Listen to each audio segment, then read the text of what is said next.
La Gazette du Togo, une vision sur l'actualité togolaise et sur le monde. Mesdames, Messieurs, bonjour. Nous sommes le dimanche 16 février 2025. Bienvenue au D12 de Pyramide FM. Nous sommes en pleine grande saison sèche et il y a de ces mots qui font de cette saison une saison bien particulière. Chaleur, bien sûr, mais aussi forte température et depuis quelques années délestage et sueur froide. Cette semaine, l'amour s'est glissé parmi ces mots puisque les hommes et les femmes qui ont du cœur l'ont rouvert un peu plus encore à l'occasion de la Saint-Valentin. La fête a-t-elle été belle? Les amoureux ont-ils pu se faire des cadeaux? Ce vendredi-là, la CET a apporté sa modeste contribution pour réchauffer les cœurs en quête de chaleur. Elle a de nouveau coupé, puis elle a redonné. La compagnie Énergie électrique du Togo a parfois les mains lourdes. Minuit jusqu'au petit matin pour les programmes de nuit ou encore une bonne partie de la journée pour ceux qui ont du mal à dormir la nuit. La compagnie avait prévenu, elle est passée à l'acte, un acte qui témoigne du retard du pays en matière d'indépendance énergétique. 60 ans après les indépendances, comme plusieurs pays africains, le Togo affiche ses malheurs. Ces malheurs sont-elles nés de la conférence de Berlin de 1884 et du partage du continent? En Allemagne, Robert Doucet dénonçait justement ce pan de l'histoire. La conférence de Berlin est le partage de l'Afrique sans l'Afrique. Le ministre togolais des Affaires étrangères est devenu maître dans l'art des formules choc. Toutes visent à dénoncer le paternalisme des grandes puissances et un appel à l'émancipation des peuples noirs. Presque partout sur le continent, un vent de renouveau souffle sur les discours. Les peuples attendent que les paroles puissent passer à l'acte.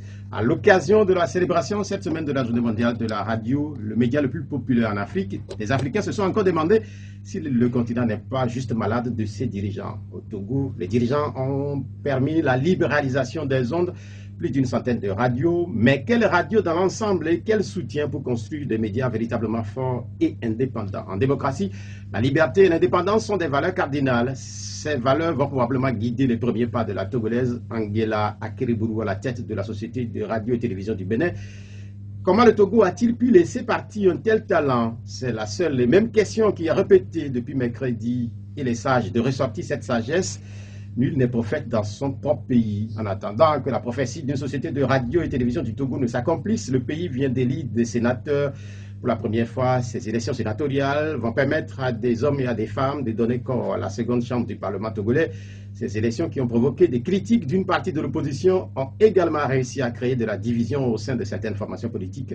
Comment gère-t-on la crise de la participation au sénatorial? À la faveur de sa rentrée politique, l'Alliance nationale pour le changement a accepté de répondre à nos questions. Ce sera à travers la vice-présidente du parti, maître Isabelle Ameganvi, également première adjointe au maire de la commune Golfe 4. Les contacts du D12 sont 96 50 34 37 et puis 70 43 09 70. L'émission est mise en onde par Romaric Freitas. Maître Isabelle Ameganvi, bonjour. Bonjour, monsieur Atioubi, comment allez-vous? Je vais bien. Et vous-même? Je vais bien par la grâce de Dieu. On va commencer par évoquer un sujet qui est lié aux femmes, puisqu'on sait que dans quelques semaines, ce sera le 8 mars et les femmes vont sans doute se mettre de nouveau à l'honneur. Mais on sait aussi que quand on parle de femmes et en politique, surtout dans ce studio, il y a très peu de femmes qui viennent ici. Comment vivez-vous cette situation? Il y a très peu de femmes en politique ou globalement, surtout du côté de l'opposition. D'abord, vous me permettrez de saisir cette occasion pour présenter mes meilleurs vœux, puisque c'est vrai, nous sommes en février, mais c'est la première fois que je viens dans vos studios en cette nouvelle année 2025, et donc présenter mes meilleurs vœux à tout le personnel de la radio, à tous les journalistes et également à tout le peuple togolais. Et pour répondre à votre question, notre pays, le Togo, en la matière est assez, on va dire, paradoxal.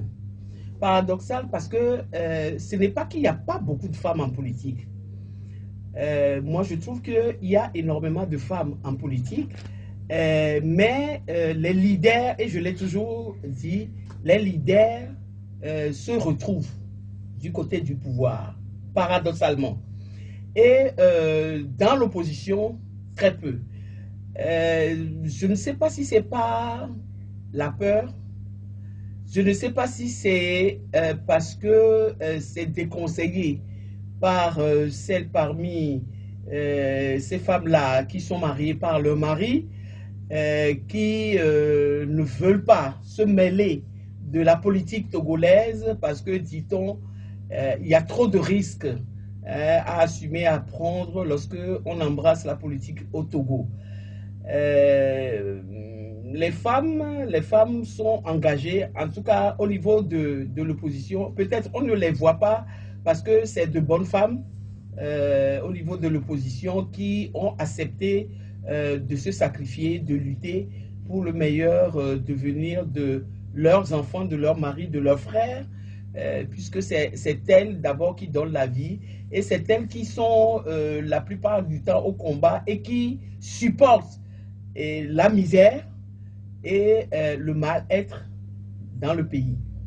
Donc, c'est pas que les femmes ne sont pas en politique. Au Togo, il y a beaucoup de femmes en politique, mais parmi ces femmes-là, les leaders préfèrent être du côté du pouvoir. On a constaté quand même qu'une bonne partie des femmes responsables sont du côté du pouvoir. Justement, est-ce que, par exemple, il vous arrive de regretter de n'avoir pas opté être du côté du pouvoir? Ah non, vous savez, l'engagement dans la politique est un engagement personnel, hein, on ne peut pas vous obliger à vous engager en politique. Et donc, mon engagement en politique a été personnel. Et donc, personne ne m'a obligé à m'engager du côté de l'opposition. Hein. Moi, j'ai vu les choses en place et lorsque, dans notre pays, en 90, le vent de la démocratie a soufflé et qu'il fallait s'engager pour faire quelque chose, moi, mon choix a été clair, libre et donc et conséquente.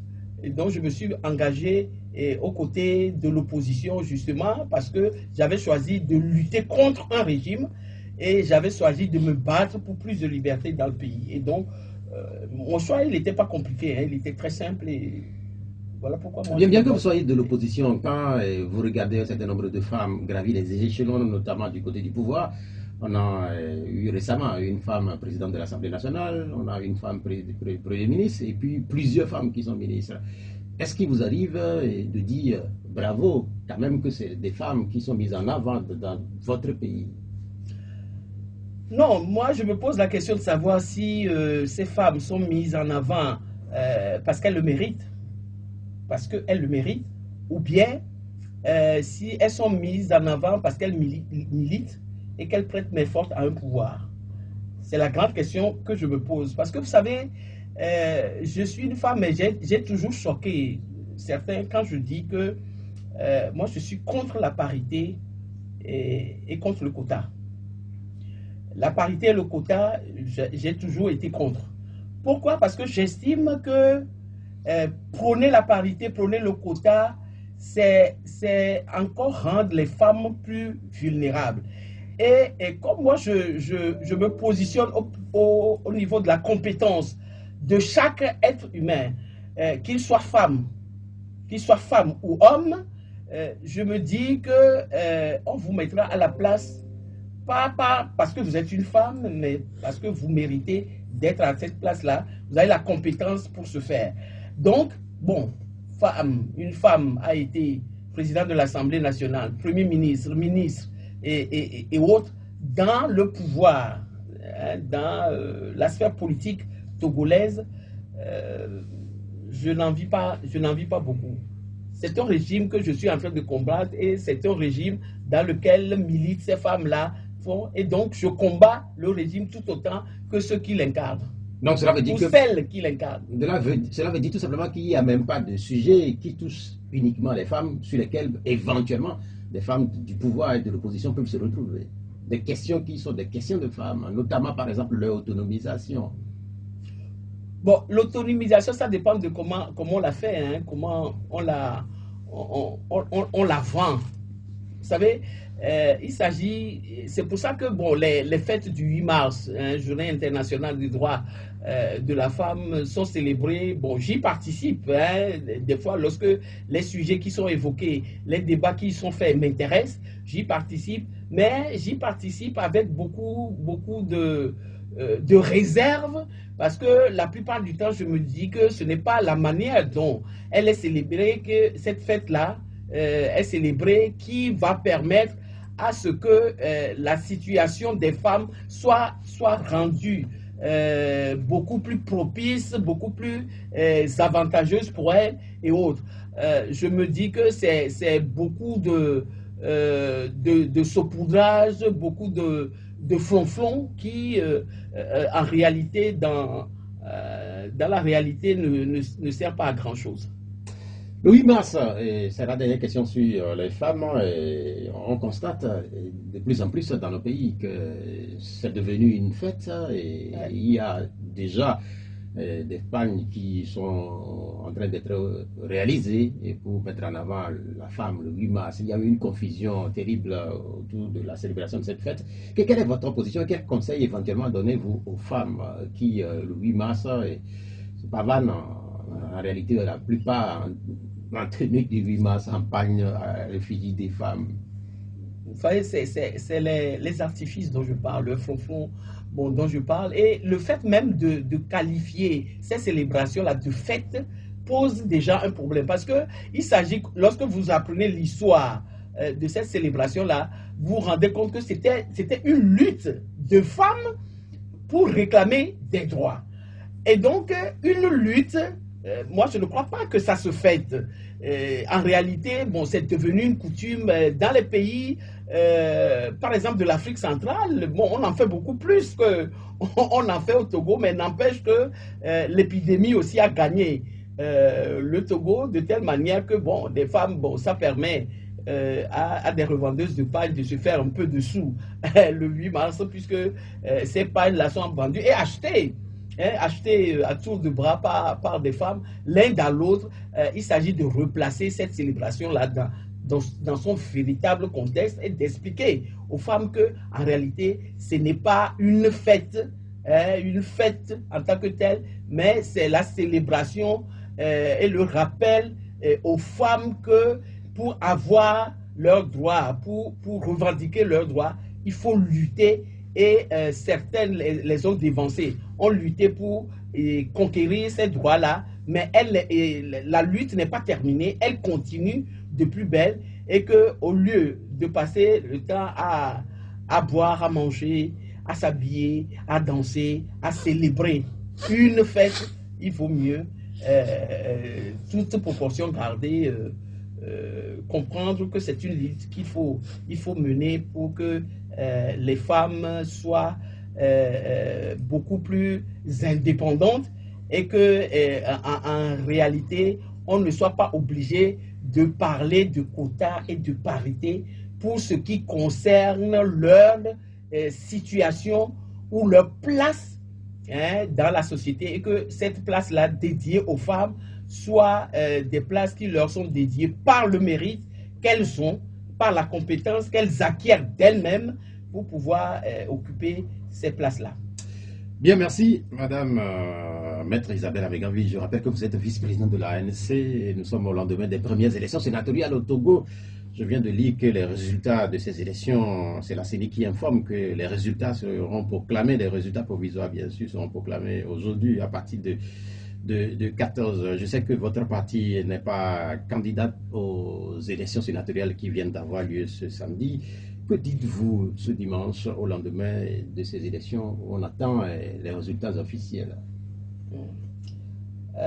Bon, je dirais que c'est un peu l'habitude que nous avons au Togo depuis un certain moment à faire des choses qui n'influent ou qui ne font pas avancer le pays, qui ne nous donnent rien. C'est-à-dire que nous sommes un pays de 56 000 km², à peu près 6 millions, voire 7 millions d'habitants. Un pays, un État unitaire qui a du mal à asseoir les institutions de base. Quand je parle des institutions de base, c'est le gouvernement, l'Assemblée nationale, à mettre en place les institutions comme les mairies et autres. Première fois depuis 30 et quelques années qu'en 2019, il a été organisé des élections locales.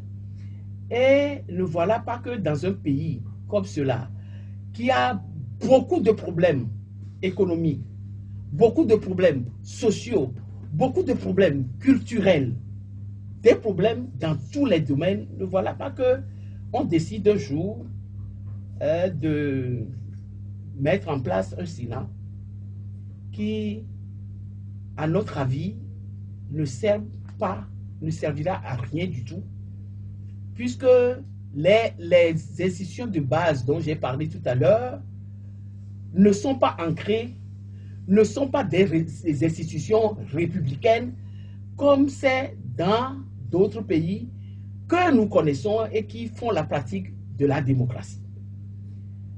Et la deuxième chose, c'est que nous avons tellement de problèmes dans ce pays que ça me fait, moi, mal au cœur que nous ne puissions pas régler ces problèmes-là, qui sont, je l'ai dit tout à l'heure, des problèmes socio-économiques, culturels, tout ce que vous voulez, par rapport à la santé, à l'éducation et tout le reste, qui rend le vivre ensemble possible et facile pour nos populations, mais que nous soyons obligés de mettre en place, aux côtés d'institutions que nous n'avons pas encore réussi à véritablement ancrer dans leurs compétences, que nous créions encore des institutions qui n'ont pour essentiel que d'être budgétivores et qui, à la limite, ne servent à rien du tout.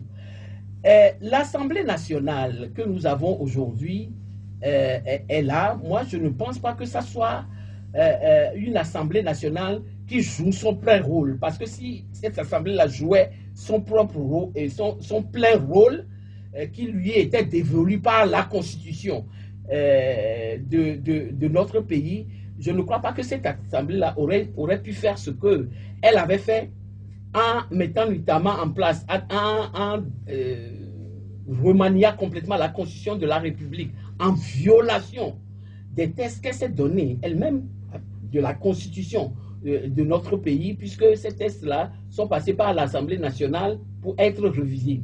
Mais que cette Assemblée-là ait pu faire ce coup de force, parce qu'il faut l'appeler comme ça, ce coup de force constitutionnel, en mettant en place, en violation flagrante de la Constitution, une 5e République dont nous avons du mal à gérer les pourtours, les contours et le contenu. Et donc, le Sénat, d'autres pays l'ont pratiqué. Vous savez, j'étais à l'Assemblée nationale en 2007 pour ensuite avoir été renvoyé en 2010. Je suis revenu à l'Assemblée nationale. J'ai fait pratiquement 2 mandats, ou bien 1 mandat et demi à l'Assemblée nationale. Et dans la première législature où j'étais à l'Assemblée nationale en 2007 et autres, je me rappelle à l'époque que c'est M. Macky Sall qui était le président de l'Assemblée nationale au Sénégal. Il était le président donc de l'Assemblée parlementaire de la francophonie et nous nous sommes retrouvés plusieurs fois dans des conférences de cette institution interparlementaire et autres. Et à l'époque, le Sénat existait au Sénégal, qui était un État unitaire, pas un État fédéral, un État unitaire comme le Togo. Et je me rappelle que lorsque Macky Sall est arrivé au pouvoir, l'une des premières décisions qu'il a fait prendre, c'est de supprimer le Sénat. Et aujourd'hui, je naviguais un peu sur les réseaux sociaux et j'ai découvert, véritablement par hasard, ce que Macky Sall avait dit à l'époque lorsqu'il a décidé de faire supprimer le Sénat au Sénégal. Il a dit, j'ai supprimé le Sénat pour construire une centrale solaire qui a coûté 27 milliards. Mon pays a plus besoin d'énergie que de sénateurs qui sont payés à ne rien faire. Voilà ce qu'il a dit et ce qui a justifié la suppression du Sénat. Et moi, je suis d'avis avec Macky Sall, quand bien même je ne suis pas d'accord avec lui, peut-être sur le plan politique, mais sur cette suppression du Sénat au Sénégal, je suis tout à fait pleinement d'accord avec lui. Le Togo, 56 000 km², 8 millions d'habitants et tout ça, a-t-il besoin de Sénat? Pourquoi faire? Oui, mais ça, c'est pourquoi faire. Oui, c'est un débat qui continue. Mais là, par exemple, il est certain que dans les prochaines heures, puisqu'on annonce les résultats des élections de samedi, ou 14 heures, dans les prochaines heures, on aura des sénateurs. Et cela veut dire tout simplement que le discours que vous tenez, quand vous évoquez même l'aspect budgétivore du Sénat, cela va s'imposer à tous les Togolais, le Sénat. Oui, non, mais ça va s'imposer à tous les Togolais, comme d'habitude, hein, où tout est imposé aux Togolais. Bon, qu'est-ce que vous voulez que je dise d'autre que c'est une maison de retraite pour, voilà, pour sénateurs qui ont servi un régime qui veut aujourd'hui, dans leur retraite, pour fond, les remercier. C'est tout ce que on attend donc les résultats officiels, mais de façon officieuse, il se dit beaucoup de choses. Par exemple, concernant votre ancien, oui, en fait, un ancien cadre du parti ANC, Robert Olympio, qui serait élu selon certaines sources. Est-ce que s'il venait à être élu, est-ce que vous le féliciterez ou pas? Le féliciter, pourquoi faire? Puisque lui-même, il ne s'attend pas, je suis sûr, parce que connaissant l'ANC, d'où il vient de sortir, connaissant l'ANC, je ne crois pas qu'il s'attend à des félicitations de l'ANC et qui, de toute façon, aucun militant de l'ANC ne félicitera. Puisque pour nous, c'est un comment je vais qualifier ça? Je ne vais pas dire crime, parce que, bon, il a choisi librement de faire ce qu'il est en train de faire, mais je dis, pour nous, c'est un scandale que un membre de l'ALC, un ancien membre de l'ANC, ou bien un militant de l'opposition, un responsable de l'opposition, qui dit vouloir lutter pour le pays et qui accepte de se faire élire par les voix du parti, qu'il a passé sa vie à combattre. Je dis, pour nous, c'est un scandale et pour des choses comme ça, nous ne félicitons pas. Vous parlez de scandale, mais madame, puisque de plus en plus d'acteurs de l'opposition sont tentés par des postes au niveau de l'administration ou tout simplement au niveau du pouvoir, et vous, par exemple, est-ce que vous pouvez dire aux Togolais que ce qui vient de se passer là avec Robert Olympio se passerait jamais avec vous, par exemple? Jamais Isabelle Amégambi nous ferait ce que Robert Olympio vient de faire. Vous savez, j'étais étudiante quand j'ai commencé cette lutte. Bon, je devais avoir la vingtaine d'années ou autres. Aujourd'hui, j'en ai 63. Comprenez? Et tout au long de ce combat, je ne peux pas vous dire combien de fois j'ai été sollicité à plusieurs reprises et que je n'ai même pas demandé à réfléchir parce que je n'ai pas besoin de réfléchir pour donner la réponse et elle a toujours été négative. Pourquoi?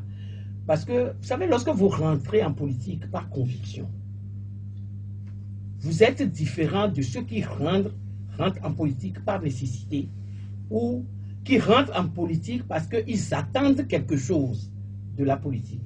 Moi, je ne suis pas rentré, je n'ai pas accepté de combattre ce régime-là parce que j'attends quelque chose du combat que je mène. Je combats ce régime parce que je n'aime pas l'injustice et que j'estime que ce Togo-là est notre bien commun et qu'il doit être le bénéfice de nous tous. Pas de certains qui le prennent en otage et qui prennent les autres, la grande majorité, pour des métayers ou des serviteurs à qui, de temps à autre, on donne des transporteurs et tout ça, histoire de les faire taire ou de les calmer. Et donc, pour des gens qui acceptent de se battre par conviction, ces choses, ministres, sénateurs, je ne sais pas, quoi d'autre, et tout ça, ce n'est pas fait finalement le gain à ce que nous faisons. Nous nous battons pour que le Togo soit libre, le Togo soit démocratique et que le Togo soit un bien commun partageable et profitable à tous les Togolais sans distinction de race, de religion ou de quoi que ce soit. Et donc,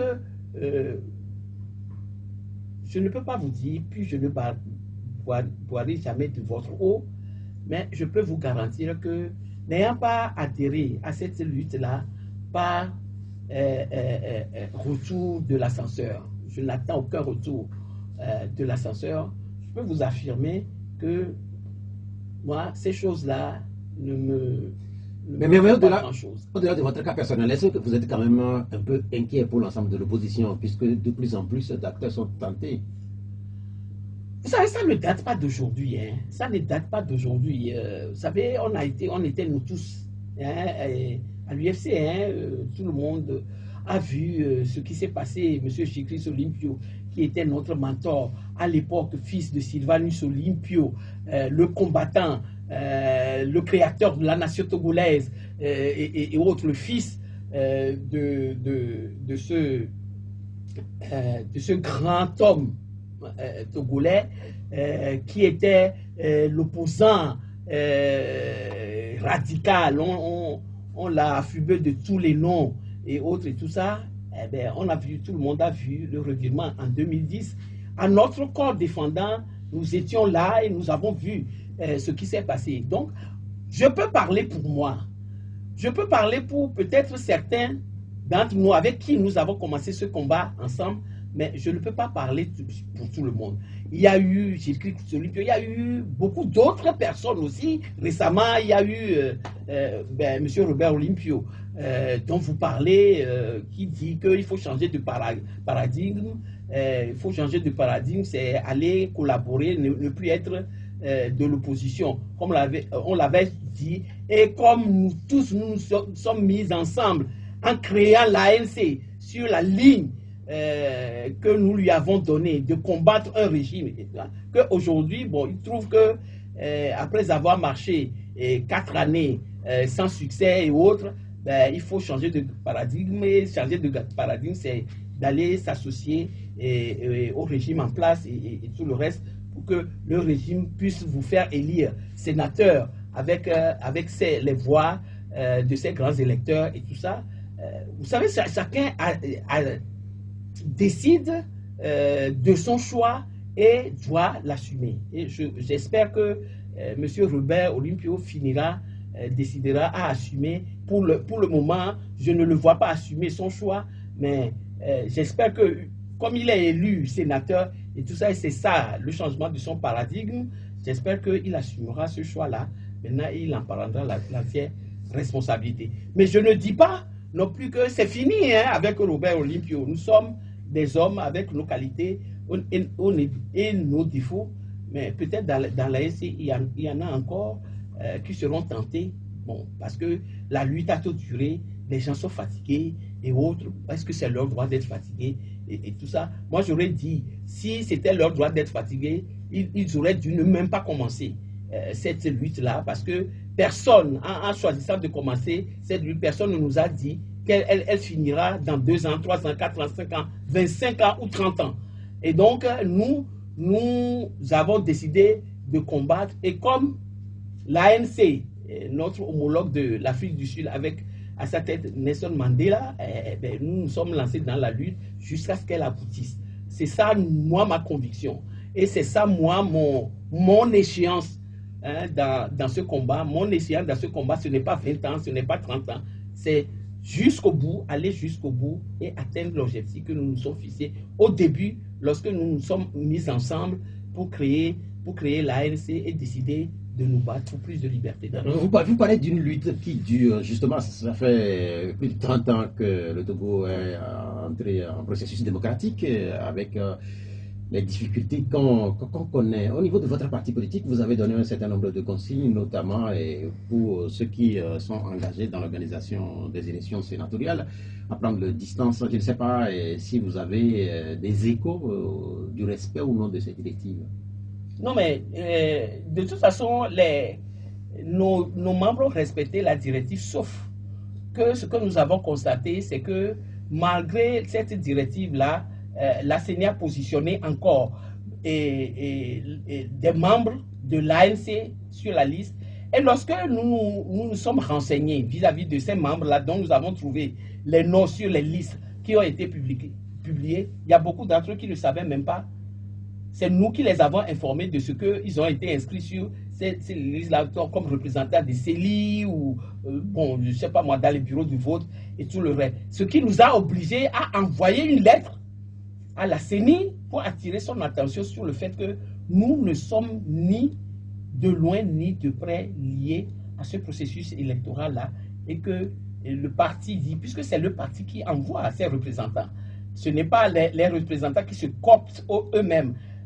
Pour la formation de la CELI et de ces démembrements, de la CENI et de ces démembrements, c'est le parti qui envoie ses représentants. Et donc, la CENI ne peut pas se donner le droit de positionner des gens que le parti n'a pas envoyé sur le seul bénéfice de faire croire aux gens que c'était un processus électoral inclusif et autres et tout ça. L'ANC l'a déclaré très longtemps avant qu'elle ne participera pas à cette élection-là, ni pour déposer des candidatures, ni pour participer à l'organisation de ces élections-là. Et donc, la lettre de mise au point a été envoyée à la CENI, mais nos représentants qui ne sont pour rien se sont tous retirés.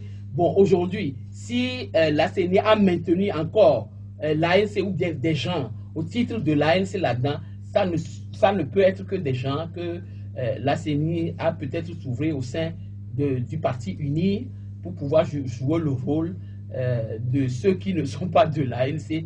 Et ça, nous l'avons déjà vu au cours de processus électoraux antérieurs et tout ça, et ça ne nous étonne aucunement.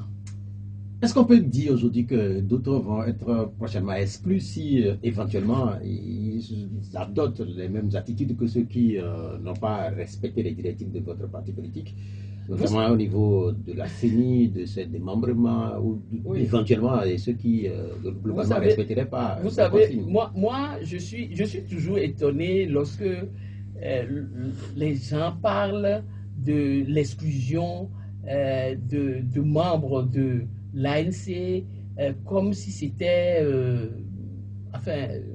comment dire, un tremblement de terre ou une désolation totale. Vous savez, ce qu'il faut que les gens comprennent, c'est que l'ANC n'est pas une épicerie, c'est un parti politique. Et lorsque vous avez créé un parti politique, vous le créez sur la base de statuts et de règlements intérieurs. Et un parti politique ne peut pas se laisser livrer à la pagaille et à n'importe quoi.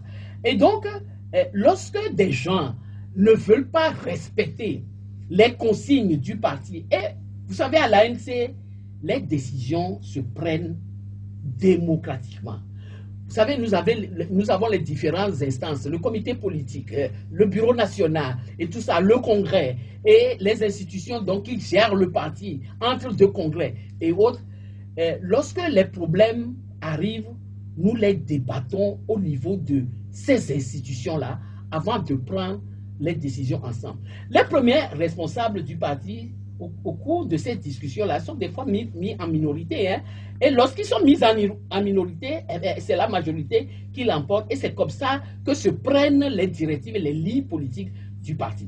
Alors, lorsque vous avez fait ces exercices-là, au niveau de toutes ces institutions-là, et qu'il y a encore à votre sein des kidam qui ne veulent pas respecter les décisions qui sont prises de la manière dont je les ai évoquées tout à l'heure, vous n'êtes pas sérieux si vous êtes des responsables de ce parti-là, si vous ne les mettez pas dehors.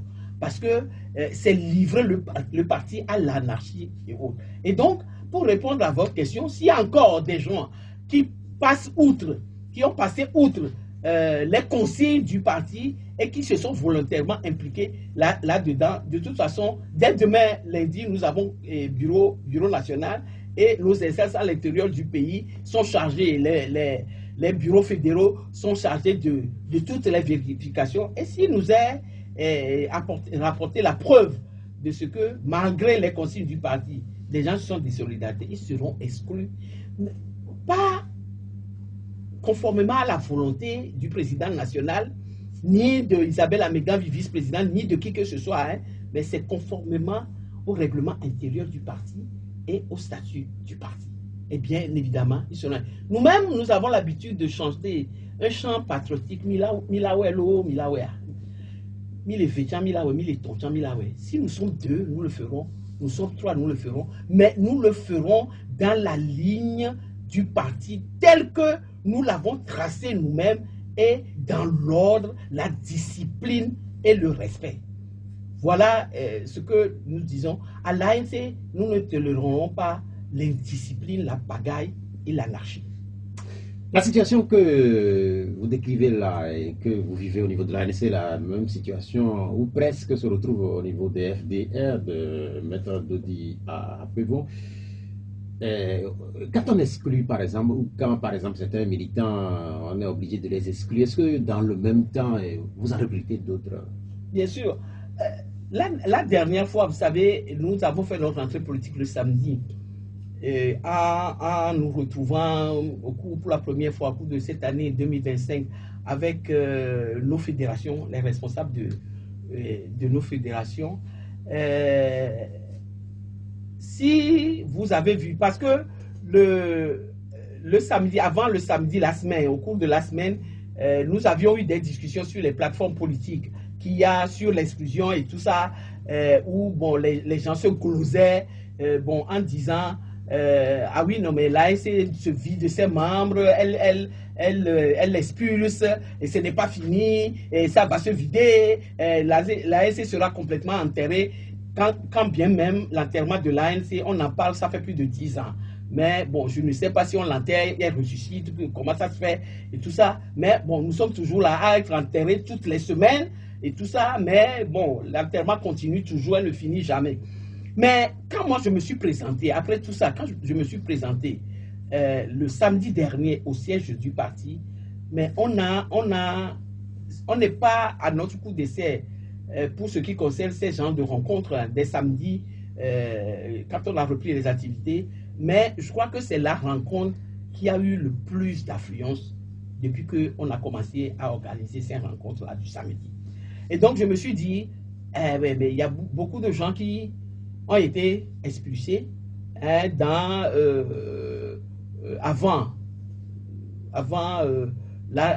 l'organisation de cette rencontre-là, mais il y a beaucoup de monde qui sont. Et donc, je répondais à votre question en disant, beaucoup partent, mais énormément viennent également. Il y a cette question qui doit normalement, ou qui automatiquement vient à l'esprit de tous les observateurs qui suivent la vie politique nationale. L'ANC, c'est 2010 et avec beaucoup d'espoir. Aujourd'hui, est-ce que l'ANC appartient au passé ou ça reste un parti d'avenir? L'ANC fut dans le passé, elle a été créée en 2010, un passé récent, pas lointain, créée dans des conditions que je ne vais pas rappeler. Hein. C'était dans des conditions de combat sous des gaz lacrymogènes et autres que l'ANC a été créée le 10 octobre 2010. Nous sommes en 2025. Aujourd'hui, elle a parcouru un chemin dans un landerneau politique fait de problèmes, de répression, de tracasseries de tout genre, de limitation des libertés, etc. et autres. Avec d'autres partis politiques de l'opposition qui subissent les mêmes choses, mais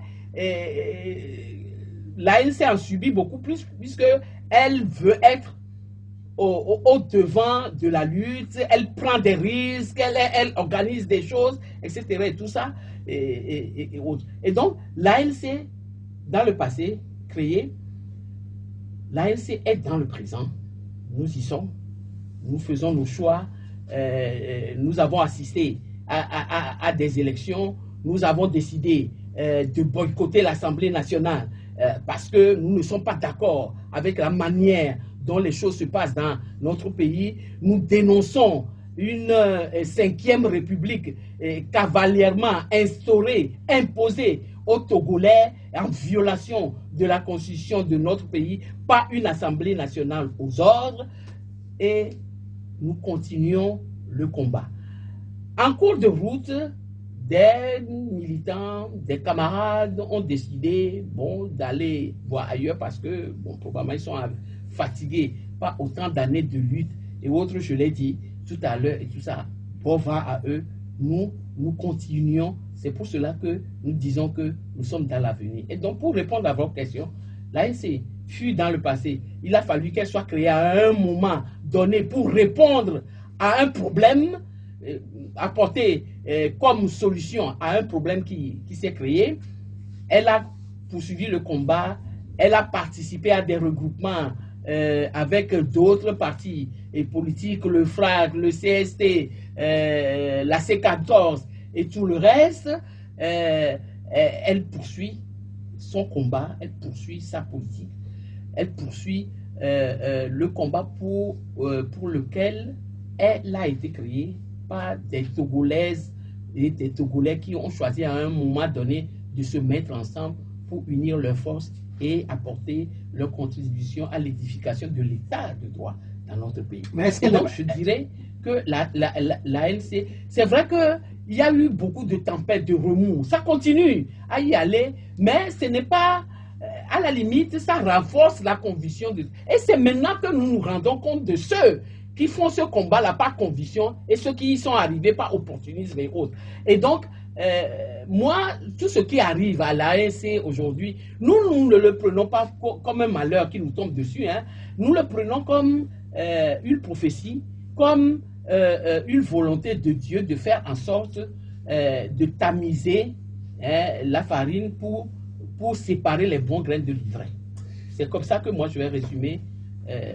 Et donc, bon, l'ANC, un parti du présent et de l'avenir. Mais est-ce qu'elle n'est pas moins forte aujourd'hui? Non, mais moins forte par rapport à quoi? Est-ce que... Par rapport à sa capacité de mobilisation et par rapport à sa présence sur la scène politique. Vous étiez relativement nombreux à l'Assemblée nationale il n'y a pas très longtemps. Aujourd'hui, vous n'y êtes même plus à l'Assemblée nationale. Oui, nous n'y sommes plus. Pourquoi? Est-ce que c'est de notre propre volonté que nous ne le sommes pas? Est-ce que c'est parce que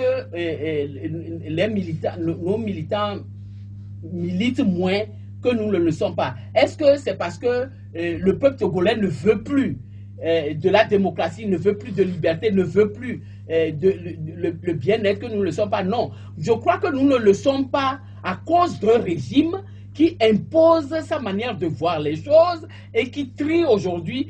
Aujourd'hui, le régime crée ses propres opposants et autres, mais ceux qui lui posent des problèmes sur le banc à côté et traite avec d'autres personnes et tout ça. C'est tout cela combiné qu'il faut mettre ensemble et juger de la capacité de l'ANC à faire. En tout cas, pour moi qui suis dans l'ANC, moi je sais que l'ANC n'a pas changé. Nous continuons toujours à nous battre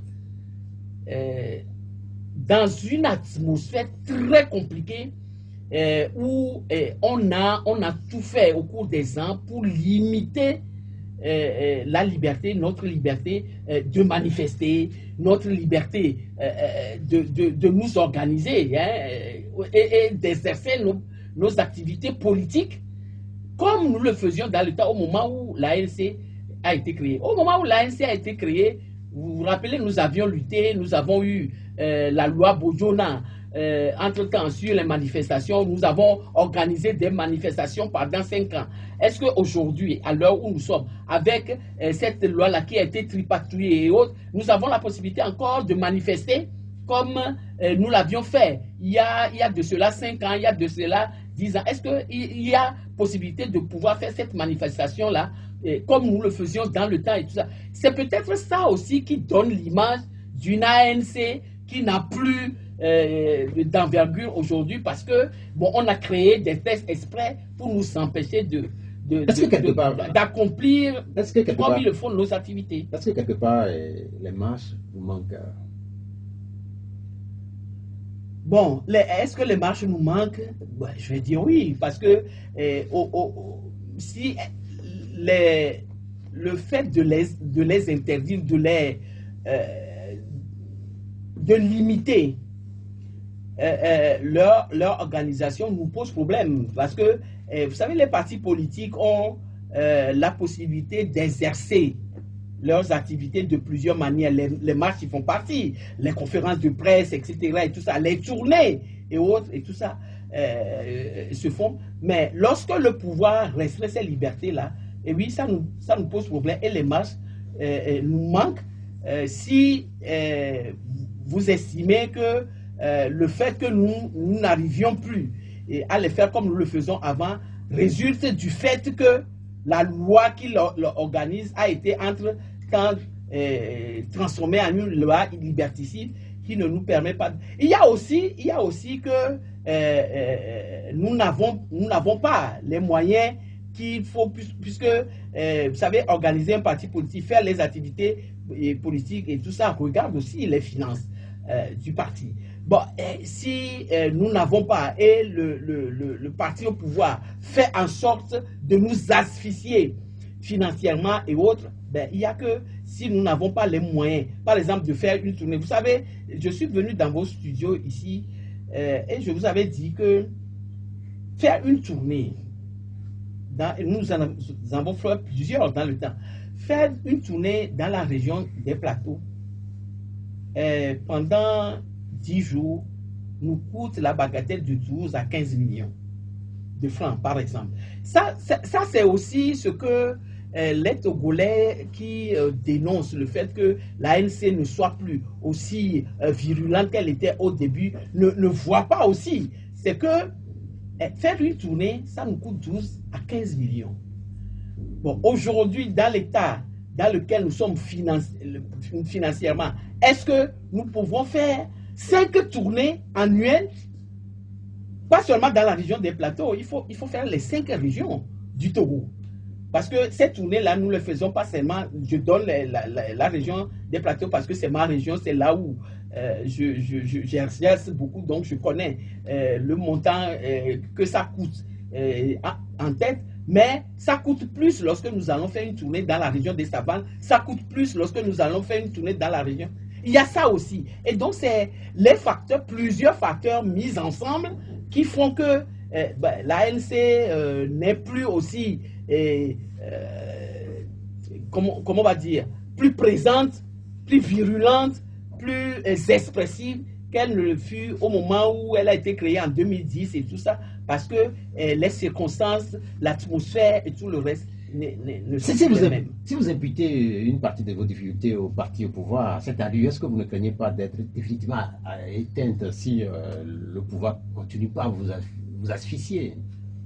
Non, mais si nous devons nous éteindre à cause des difficultés du pouvoir, nous aurions pu, par exemple, rentrer dans les rangs, comme les rebelles olympiques et tout le reste qui, fatigués, ont changé, entre guillemets, de paradigme.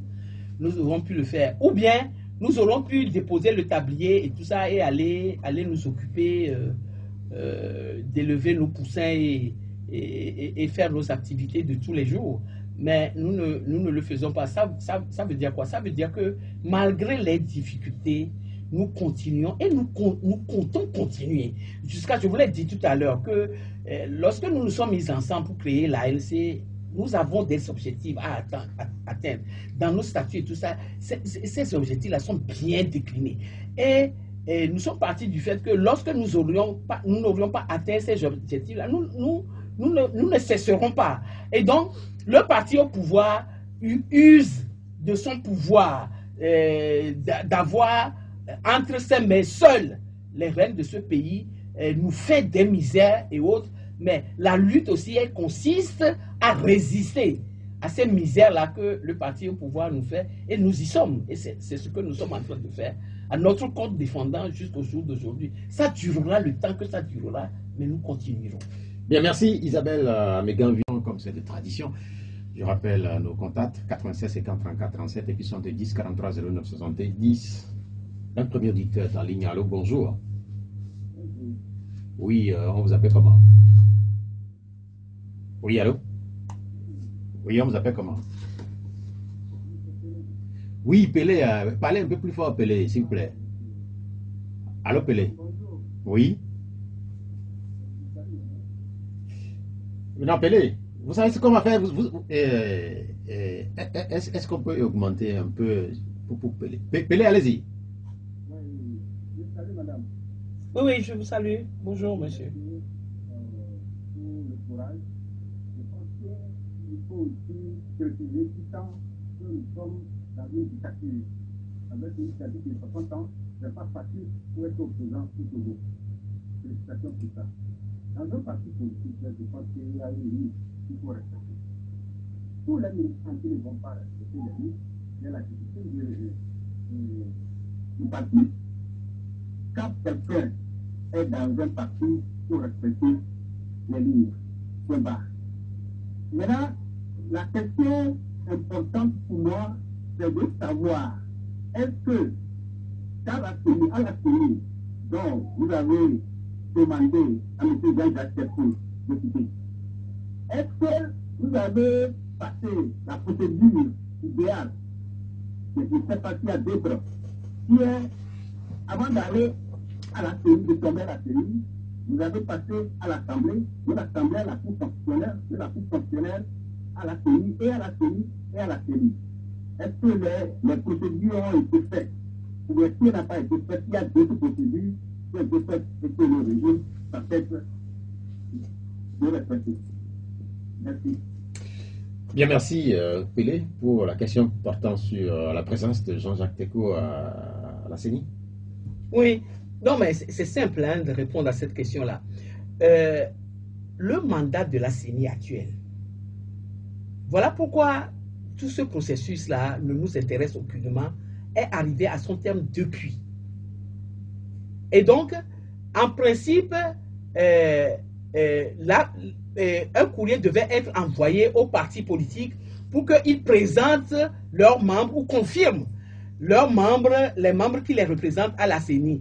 Et c'est une fois que ces membres-là sont envoyés que passe à l'Assemblée nationale pour recevoir le quitus de l'Assemblée nationale, donc avant de continuer leur travail. Et donc, M. Jean-Jacques Teko, qui a été le représentant de l'ALC à la CENI, son mandat est arrivé à expiration depuis, mais la CENI n'a pas adressé de courrier demandant à l'ALC de présenter de nouveaux cas, ni à aucun autre parti politique, je crois, qui sont représentés à l'Assemblée nationale pour que cette CENI-là soit renouvelée. Et donc, ça n'est pas à nous de faire la procédure, ce n'est pas le parti politique qui envoie ses représentants qui fait la procédure de retrait ou de nomination d'un nouveau membre, mais c'est la CENI en renouvelant ces membres-là, lorsque leur mandat est arrivé à expiration, qui fait la demande, l'appel à candidature au niveau des partis qui sont cooptés pour représenter et pour envoyer leurs représentants à la CENI de le faire. Ça n'a pas été fait. Et donc, c'est une CENI dont le mandat est arrivé à expiration depuis qui évolue. Et M. Jean-Jacques Teko a continué à évoluer là-dedans, malgré la lettre que le parti lui a envoyée, lui demandant expressément de se retirer. Est-ce qu'on peut dire, en conclusion, par exemple, sur le cas Jean-Jacques Teko, que c'est en voie d'être fini entre Jean-Jacques Teko et son parti, l'ANC? En voie d'être fini? C'est fini, c'est fini. Monsieur Jean-Jacques Teko est exclu. Bien. Allô? Bonjour, monsieur. Oui, votre nom? Oui, Frédéric, allez-y. Salut, madame. Bonjour. C'était d'ici l'antenne habituelle, un Robert Onissio, que vous avez décidé à ne précaution qu'une élection. Ça a poussé à se présenter au sénatorial. Et il a même demandé de faire la politique autrement au sein du parti. Est-ce que c'est la réalité ou bien c'est sa manière de voir les choses avant de quitter l'ANC? Merci, bonne question. Bien, merci, madame. Je l'ai dit tout à l'heure que nous sommes un parti politique, pas une épicerie. Et lorsque, dans une circonstance bien déterminée, nous prenons une décision qui est valable dans la circonscription, dans la circonstance, mais il n'est pas dit qu'en cours de marche, nous sommes dans une lutte contre un régime autoritaire.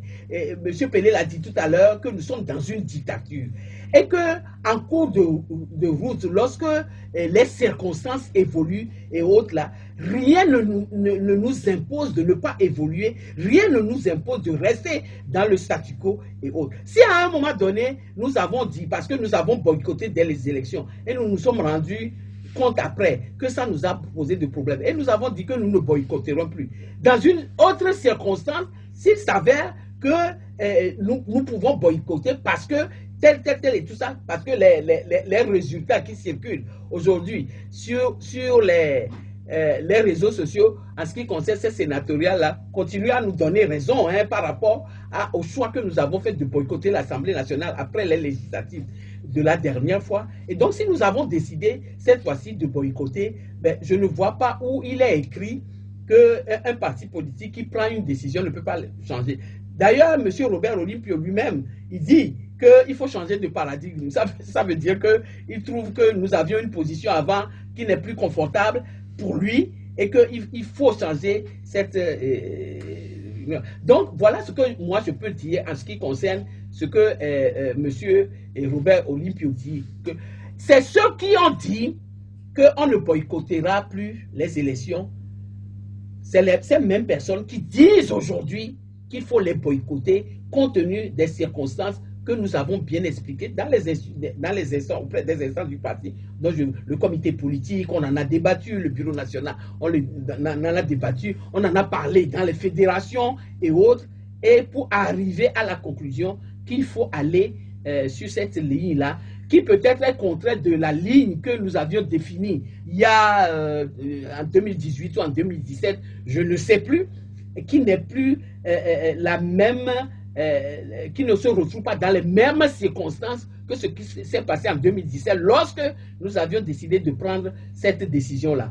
Et donc, bon, moi, je ne crois pas que le fait de dire que nous ne boycotterons plus et tout ça et autres, qui pousse le parti au pouvoir à faire des misères parce que, soit disant que dans tous les cas, quel que soit ce que nous ferons, ils ne boycotteront pas, ils nous accompagneront.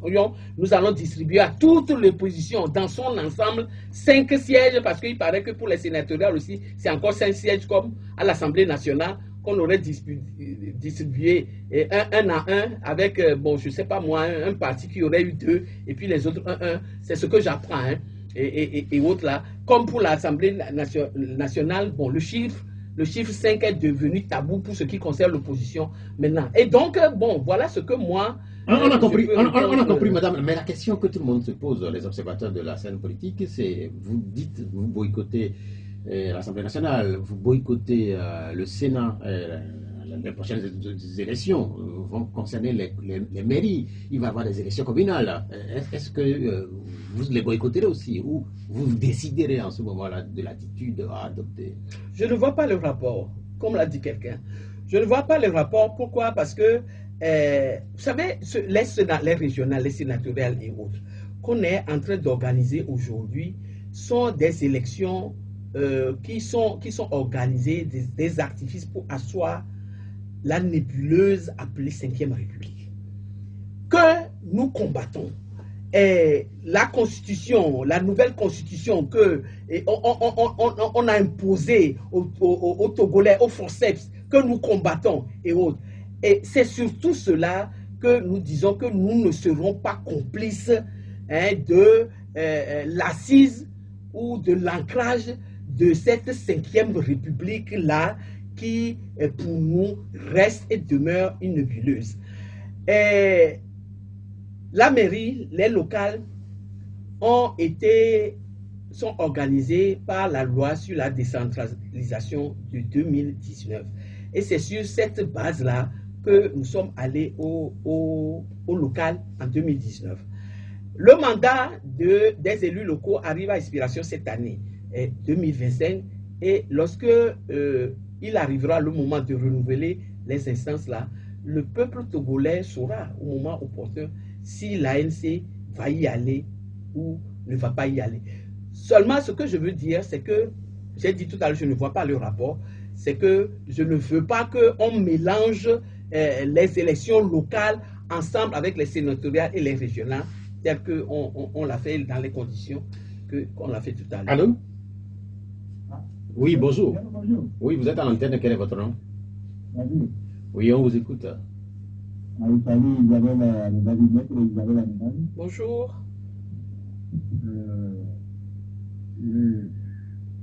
La famille du dimanche, pour la lutte qui mène au sein de leur parti. Quand il n'y a pas de débat, quand quelqu'un ne veut pas respecter la discipline, les règles dans un parti, on doit l'écarter pour le moment. Et en cours de route, la personne fait dit que vraiment il n'est pas bien fait. Si elle veut revenir, elle peut revenir. Ça c'est bien. Maintenant, pour eux, aujourd'hui, nous avons vu comment est que le climat politique est. Et à voir qu'eux aujourd'hui, ils disent qu'ils ne vont plus s'associer avec qui que ce soit, on ne peut pas mélanger les travées, les poids. Bon, ils ont le circulation journaliste, comme c'est un truc que je n'aime pas, je ne l'ai pas assimilé.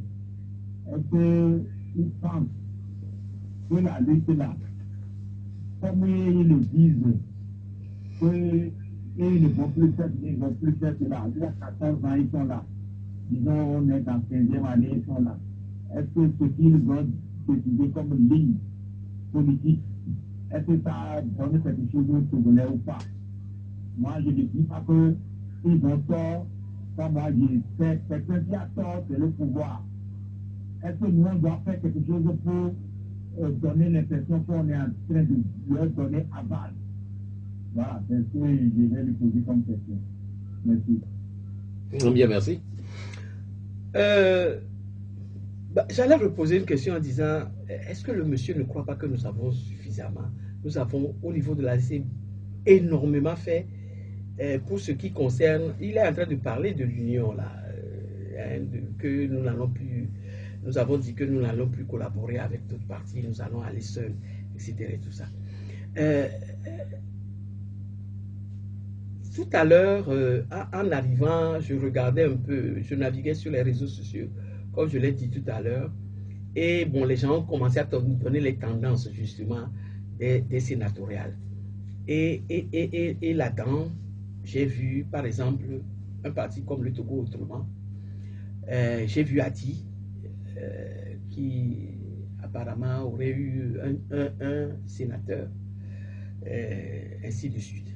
J'ai suivi la semaine dernière aussi les problèmes qu'il y a eu entre la TMP, je crois, la TMP ou la DMK, je crois que c'est la TMP, où certains ont décidé de boycotter les sénatoriales, ou d'autres ont décidé d'y participer.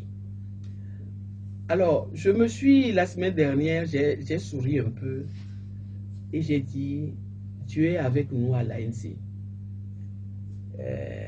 qui nous a suggéré, soufflé à l'oreille, de rester seuls pour le moment. Sinon, nous nous serions mis ensemble et devant ces échéances-là qui pour nous constituent, c'est-à-dire la position à prendre pour ces sénatoriales-là, à l'aune de l'ancrage de la 5e République qui constitue pour nous un moment déterminant, nous serions au sein de l'opposition à nous bagarrer entre nous, là, dans un club, pour dire qu'il y a certains qui veulent aller, d'autres qui ne veulent pas aller, etc. Et nous ne serons pas entendus. Aujourd'hui, je dis que c'est le peuple togolais qui reste et demeure l'arbitre, et qui doit demeurer l'arbitre de tous les partis politiques, et même de la société civile aussi, qui est dans le combat, pour savoir qui fait bien et qui ne fait pas bien et décider de son choix. Ce n'est pas de mettre ensemble tout le monde, quand bien même nous ne nous entendons pas, nous n'avons pas les mêmes lignes, nous n'avons pas la même chose, comme pour créer, je l'ai toujours dit, comme pour créer un parti unique de l'opposition, sur les décisions ultimes que nous devons prendre. Aller à ces élections sénatoriales ou ne pas y aller est une décision très politique, très compliquée, très importante qu'il faut que chaque parti politique individuellement prenne. Et le fait qu'on ait laissé chacun et que nous ne soyons pas regroupés et autres là, a prouvé aujourd'hui, et c'est au peuple togolais de décider de qui a fait le bon choix de participer ou n'a pas fait le bon choix de ne pas participer. Et donc, voilà ce que moi, je peux dire. Et j'ajouterai à ça que ce n'est pas que nous n'avons pas essayé. Nous l'avons fait. Tout à l'heure, à la réponse à une question, j'ai cité les regroupements auxquels nous avons participé. Et l'ANC n'a jamais manqué de participer à aucun de ces regroupements-là.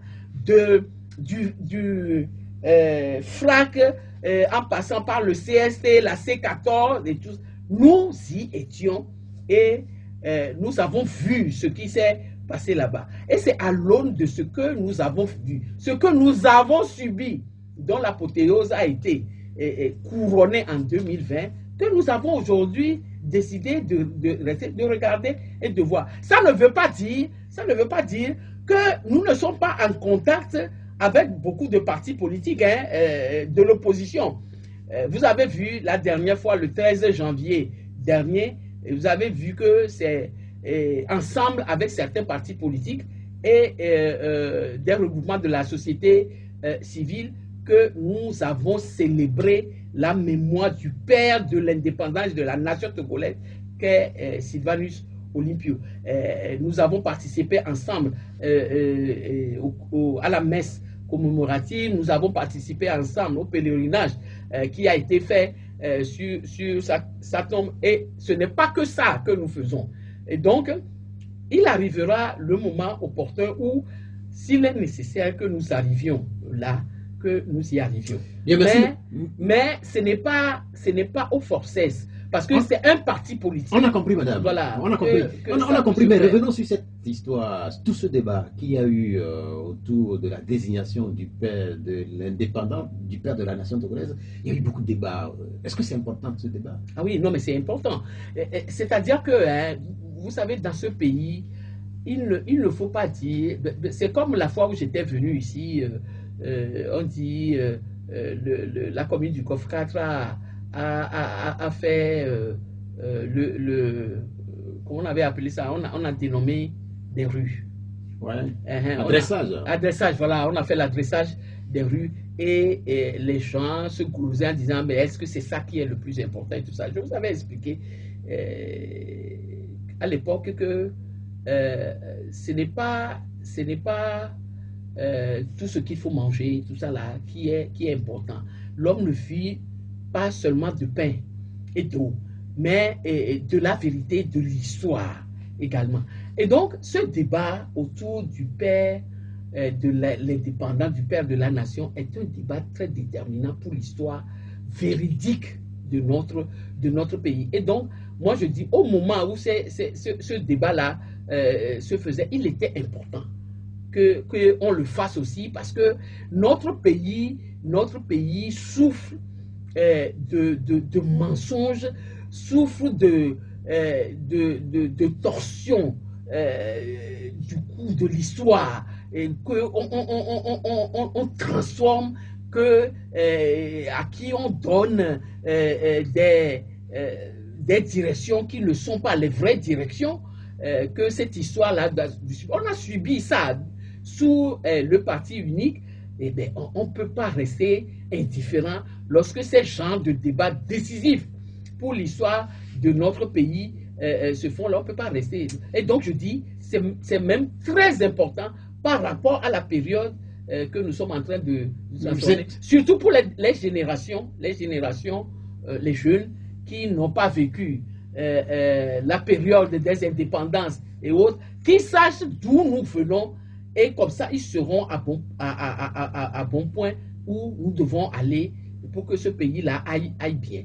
Si nous tordons le cou à l'histoire, parce que père de l'indépendance, père de la nation. Vous ne pouvez pas faire de quelqu'un qui n'était même pas présent dans le pays au moment où les choses se passaient et qui faisait subir à d'autres nationalistes en Algérie les affres que d'autres vous faisaient subir ici. Vous ne pouvez pas faire de celui-là le père de la nation togolaise, surtout qu'il revendique avoir lui-même revendique la paternité de l'assassinat de celui qui a combattu. C'est noté, madame. On retourne au téléphone. Allô, bonjour. Allô, M. Perron. Allô, c'est Frédéric? Oui, Frédéric, ok, Frédéric, allez-y rapidement. Bon, si vous avez salué quelqu'un à madame Adjamago, si elle a l'air. Non, mais en fait, Frédéric, ici, c'est pas madame Adjamago. Mais excuse-moi, même. Et bon, j'ai compris que je continue jamais la question. Et s'ils vont accepter de participer à une action locale de l'ouverture, avec quel régime ils vont participer? La deuxième, ensuite, pour sur la collaboration du chef du pays, la première démarche, qui sont installés depuis une année. Quel est votre. Quoi? Bien, c'est noté. En fait, la célébration des 20 ans du général Adema, le programme officiel dit que cette célébration va être étendue sur toute l'année. En réalité, c'est ça le sens de la question. Qu'est-ce que vous pensez de ce calendrier qui couvre toute l'année? C'est vrai aussi qu'on n'a pas encore le calendrier. Ah oui, non, mais moi la même chose que je parle de tout le folklore que bon, on est en train de faire là aujourd'hui pour dire. Et ce que je vais dire de très sérieux là-dessus, vous savez, en 2025, lorsque Monsieur Eyadema était décédé, ou notamment le jour-là même, il y avait eu le coup d'État militaire d'abord, et puis ensuite suivi du coup d'État constitutionnel fait à l'Assemblée nationale et autres. Et dans les moments qui ont suivi, il y a eu beaucoup de discours dont je noterai précisément deux. L'un de monsieur, pas un discours de monsieur Trimois, il avait été reçu, je crois, sur un plateau où il avait déclaré, lorsqu'on lui posait la question sur la venue peut-être rocambolesque de monsieur Faure Gnassingbé au pouvoir, il disait que non, il a dû faire ainsi parce que il a hérité d'un pays exsangue, etc., avec beaucoup de problèmes et autres et tout ça. Ce qui fait que M. Trimois reconnaît que la gestion du pays par le père de M. Faure Gnassingbé a été problématique. Et donc, M. Faure Gnassingbé aurait hérité d'un pays. Et ce que nous disons, nous de l'opposition, à l'époque, à M. Eyadema, nous avons dit que le pays était mal géré, il y avait des problèmes et tout ça. Toutes choses que nous dénoncions à l'époque et autres, pendant que M. Trimois et les autres étaient aux côtés de M. Gnassingbé, gouvernaient le pays de la manière qu'il dénonce, pas après, lorsque M. Faure Gnassingbé est venu au pouvoir. Il y a eu ça. Et puis ensuite, il y a eu un discours, je ne sais pas, une interview de M. Faure Gnassingbé où il disait, oui, que bon, le pays avait été géré, c'est vrai, il y a eu beaucoup de problèmes, enfin, des erreurs qui ont été faites, etc. et tout ça, et que, bon, son père a fait de son mieux, que lui aussi, il vient au pouvoir aujourd'hui, il va gouverner le pays avec d'autres moyens, parce que ce n'est plus les mêmes époques, les choses ont changé, et que son père c'est son père, et lui c'est lui, et moi c'est moi. Voilà ce que, à peu près, grosso modo, je ne le cite pas, je paraphrase un peu, je dis un peu ce qui ressort de ce qu'il a dit. Mais la grande question qu'il faut se poser aujourd'hui, entre le pays exsangue, avec beaucoup de problèmes et autres, dont a hérité M. Faure Gnassingbé au décès de son père en 2005, et le Togo que nous avons aujourd'hui en 2025, où se trouve la différence? Où se trouve la différence en matière sociale, en matière économique, en matière culturelle? Je le dis, en matière culturelle, c'est très important aussi. Moi, je retrouve les mêmes choses qui se sont aggravées d'ailleurs ces derniers temps par le fait qu'on ressuscite même les pratiques du parti, du parti RPT, parti unique, parti État, à l'époque, quand notamment, bon, bon, l'animation n'est plus revenue, hein, l'animation politique, là où on danse et tout ça, bon, à la faveur du dictateur et tout ça, c'est pas complètement revenu, mais ça revient encore, où on fait sortir les élèves. Lorsque le chef de l'État arrive, on fait sortir les élèves un jour ouvrable des salles de classe pour aller l'accueillir, etc. Et tout ça, où on célèbre, on fait du 20e anniversaire du décès d'un chef d'État une fête nationale qui va durer une année et autres.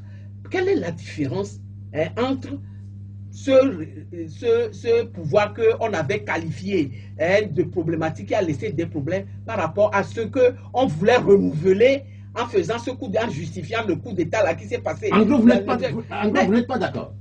Non, mais vous êtes je ne peux pas être d'accord parce que les faits sont là, parlent d'eux-mêmes.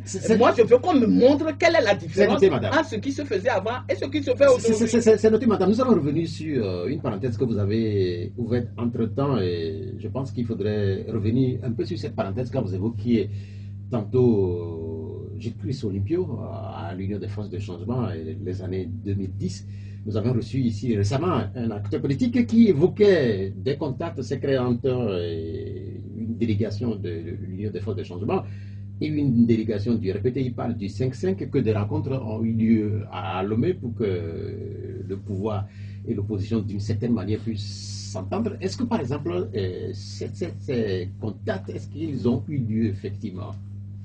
Et si éventuellement vous en savez quelque chose? Les contacts ont eu lieu entre qui? Entre l'ANC et l'UFC? Entre l'UFC, puisque vous étiez à l'UFC à cette époque-là, et je parle des années avant 2010. Oui. Quand vous évoquez Gilles Olympio, oui, des discussions secrètes qui avaient eu lieu. En fait, c'est un acteur politique qui faisait la confidence ici il y a quelques semaines. Est-ce que vous êtes au courant qu'il y a eu des contacts entre l'UFC, une délégation de l'UFC? Au moment où vous étiez encore à l'UFC? Au moment où nous étions avec 5 représentants du RPT, 5 représentants de l'Union des forces de changement.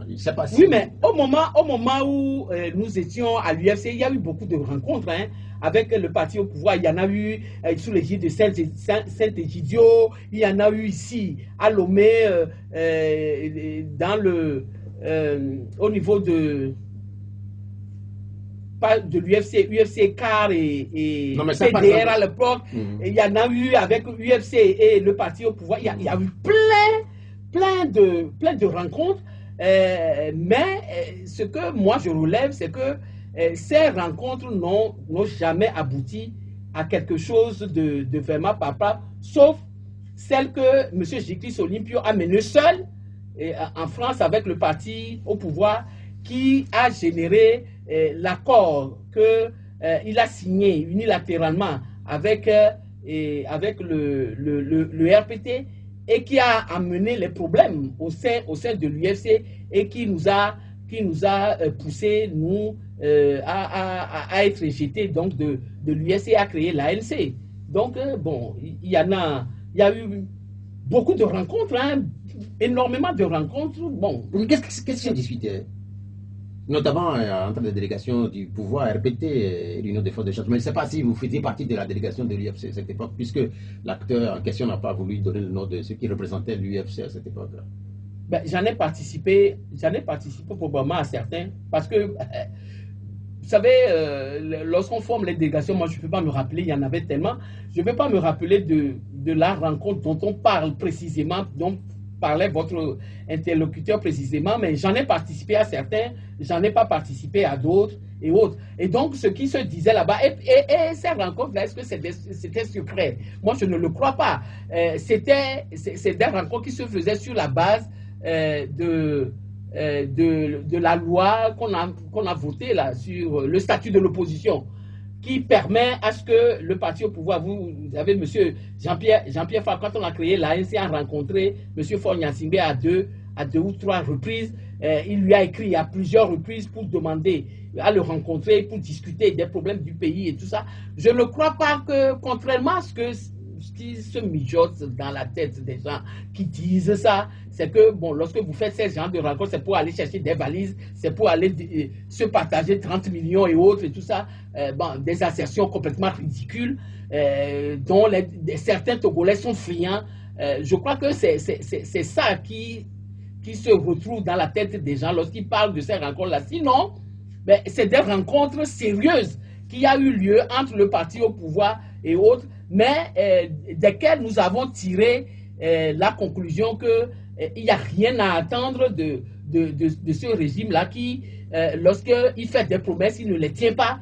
Mais c'est au cours de rencontres qui a eu lieu entre le parti au pouvoir que l'APG est sorti et autres. Donc, bon, le problème, ce n'est pas les rencontres qu'il y a eu avec le parti au pouvoir, enfin, l'opposition a eu avec le parti au pouvoir. Le problème, c'est ce que l'on retire de ces rencontres-là. Est-ce que ces rencontres-là ont pu donner lieu à quelque chose de potable et de significatif pour l'évolution de la politique dans notre pays? La réponse, elle est négative. La preuve, nous retombons en faisant peut-être semblant de ne pas les savoir, nous sommes en train de retomber dans un parti unique où Uni se retrouve seul à l'Assemblée, seul dans les régions, seul dans le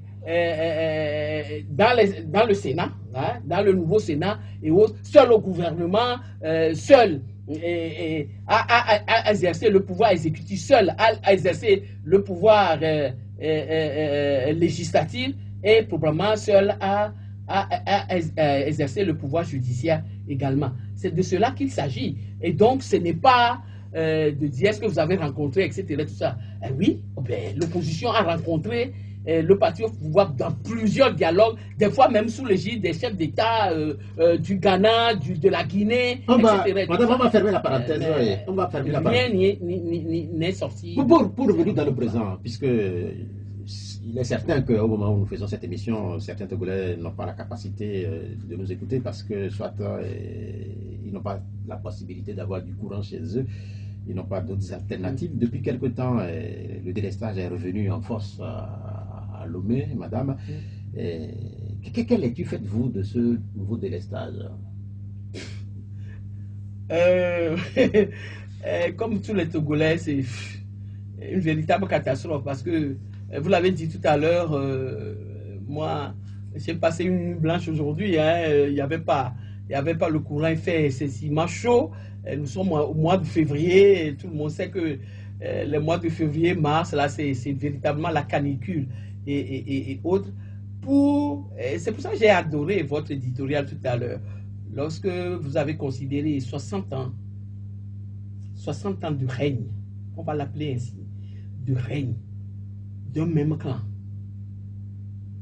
hein, d'un même clan pour aboutir à ces problèmes-là, et qu'on trouve que la résolution de ce problème-là, c'est de mettre en place un Sénat, c'est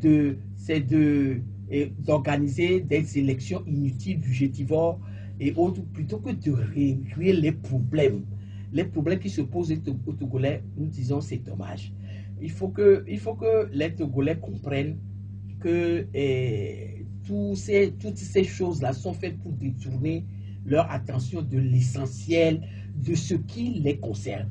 Et cette crise énergétique, bon, il paraît qu'on donne les raisons que c'est des pannes qui sont arrivées et autres. Bon, tout ça là, prend toujours des Togolais pour des dupes, puisque ces délestages-là, on les a toujours connus dans ce mois de février où la chaleur est forte et autres. Et chaque année,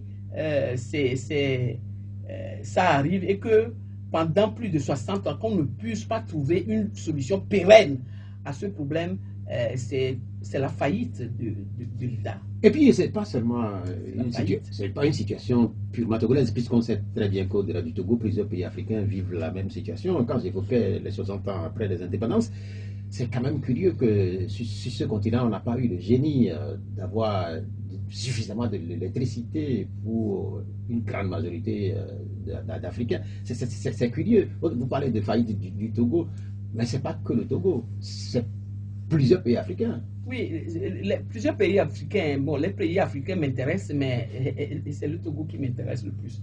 Et donc, moi, quand il y a un problème qui se pose, je voudrais que nous ne sommes pas obligés de faire comme les autres.